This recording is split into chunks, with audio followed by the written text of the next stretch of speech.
সবচাইতে বেশি ঘৃণা করি বিমানকে। বিমানকে কেন? সেই যে নামায় দিয়ে গেল ভাই, আর ফিরে আইলো না।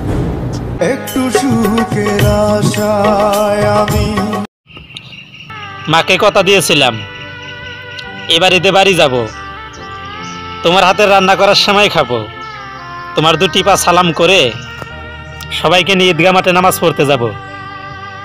কিন্তু করোনার জন্য বিমান চলাচল বন্ধ থাকায় তোমার কথা রাখতে পারলাম না মা।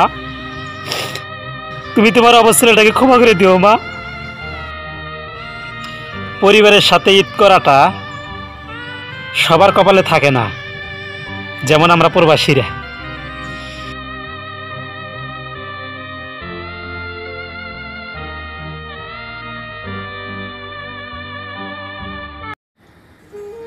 ছোট ভাইয়ের সাথে ফোনে কথা বলার সময় ছোট ভাই জিজ্ঞাসা করলো, ভাইয়া বেতন পান কত আপনি?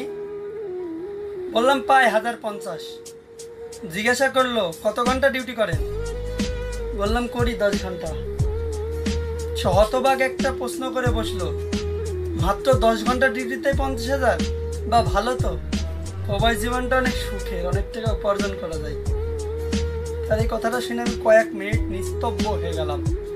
ভাবলাম হ্যাঁ, প্রবাস জীবন অনেক সুখের। 15 ঘন্টা ডিউটি করে পরিবারকে বলি 10 ঘন্টা ডিউটি করে। ভাত না খাইয়েও থাকলেও পরিবারকে বলতে বাধ্য হই আমরা প্রবাসীরা ভাত খেয়েছি। আসলে প্রবাসীদের কষ্ট কেউই বোঝে না। কি প্রবাসী ভাইয়া, টাকা নাই তোমার কাছে?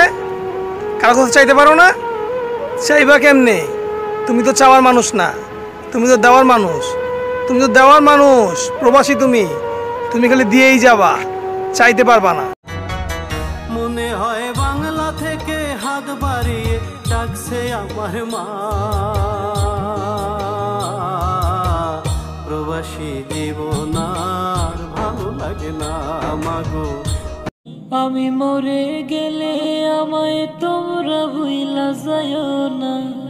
আমি মরে গেলে আমায় তোমরা ভুইলা যাইও না। আমার মরণ আসিবে।